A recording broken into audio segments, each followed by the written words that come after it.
Hello students, it's day 5 for the chapter Changes in the World Around Us. In previous lectures we have discussed what is a change, classification of changes, and changes involve energy. The specific objectives of today's topic are evaporation, boiling, condensation and dissolution.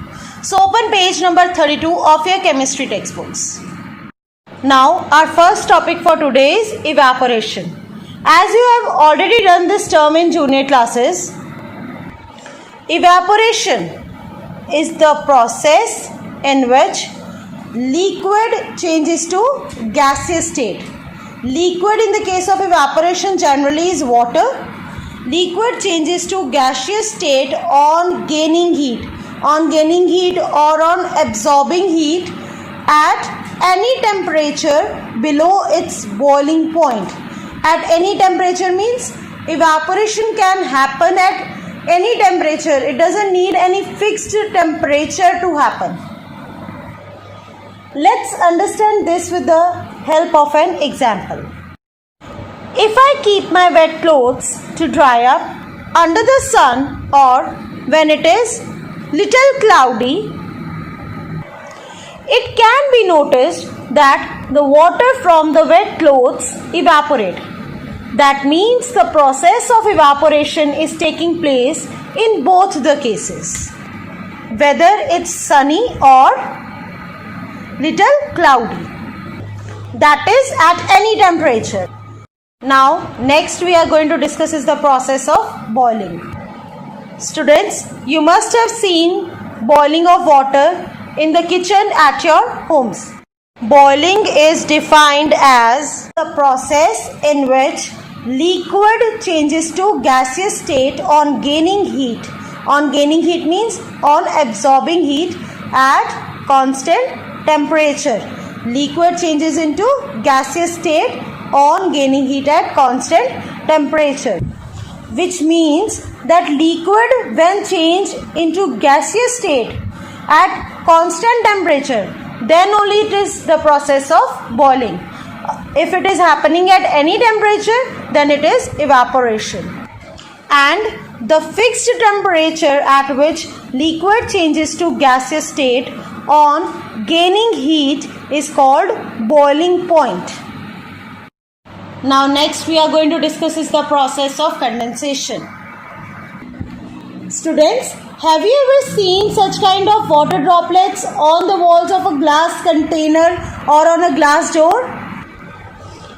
It's actually the water vapors that are present in the atmosphere, which when come in contact with any cooler object, example ice, they release its heat and hence changes from gas to liquid state, which is generally called as condensation. So, condensation is defined as the process in which gas changes into liquid. Gas changes to liquid state on releasing heat. Releasing heat means liberating heat or on cooling. Now our last topic for today is dissolution. Students, you must have seen sugar mixing in water or a tablet like Disprin dissolving in water. What happened during those processes? The substances such as Disprin and sugar get disintegrated or breaks while the solution is mixed thoroughly.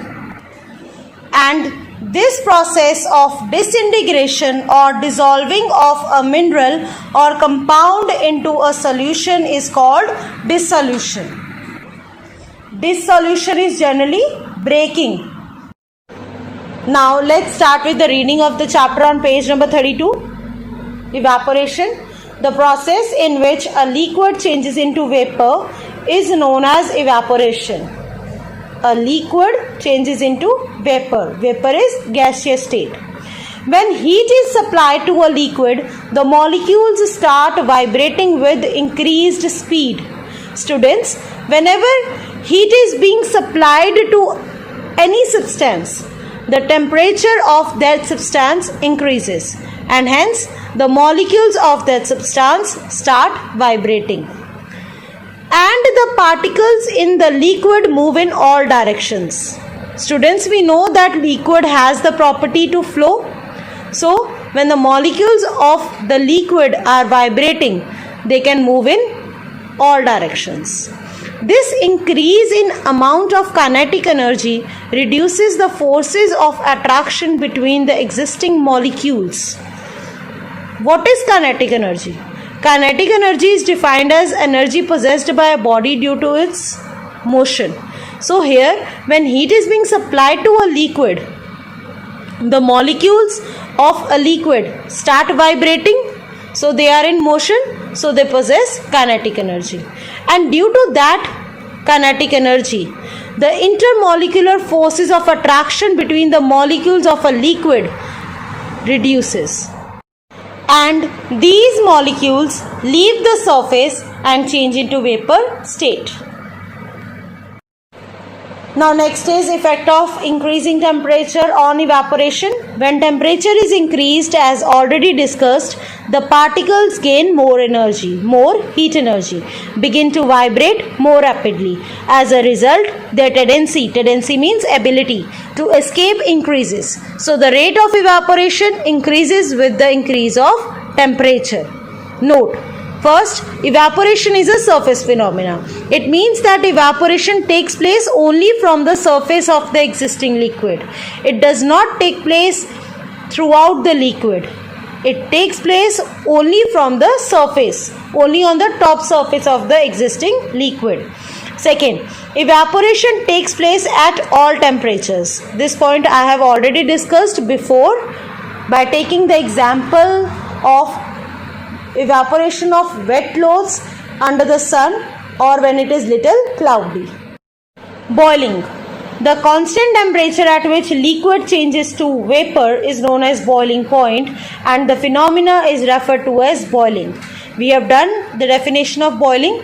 Boiling is defined as the process in which liquid changes to gaseous state on absorbing heat at constant temperature. Just note the definition here also. Boiling point, it is the fixed temperature at which this change of state takes place. Now I want to add on here that boiling is the process that takes place throughout the liquid. As we have done, evaporation is a surface phenomena, but boiling takes place throughout the liquid. Condensation. The process in which a gas changes to liquid by giving out heat is known as condensation. Giving out, liberating out heat is called condensation. It takes place when the temperature is decreased. As we know that during condensation, heat is being liberated, given out. When heat is given out, temperature is decreased. This can be seen when a glass full of ice cubes is kept for some time in air. Students, I have explained this earlier also, that when water vapors present in atmosphere come in contact with any cooler object, example ice cubes, they release their heat and hence change to liquid state. Activity number 3. To show the dissolution of sugar in water method, take a glass of water, add 50 grams of sugar to it and stir it. You will find that the crystals of sugar get reduced in size and finally become so small that they get mixed with water molecules. Result, sugar solution is obtained. During this process, crystals of sugar dissociate or break, forming sugar solution. Factors affecting dissolution. First, temperature. More is the temperature, more is dissolution. As we have already discussed, when the temperature of a body increases, the intermolecular forces of attraction decreases. Hence, the rate of dissolution increases. Second is stirring.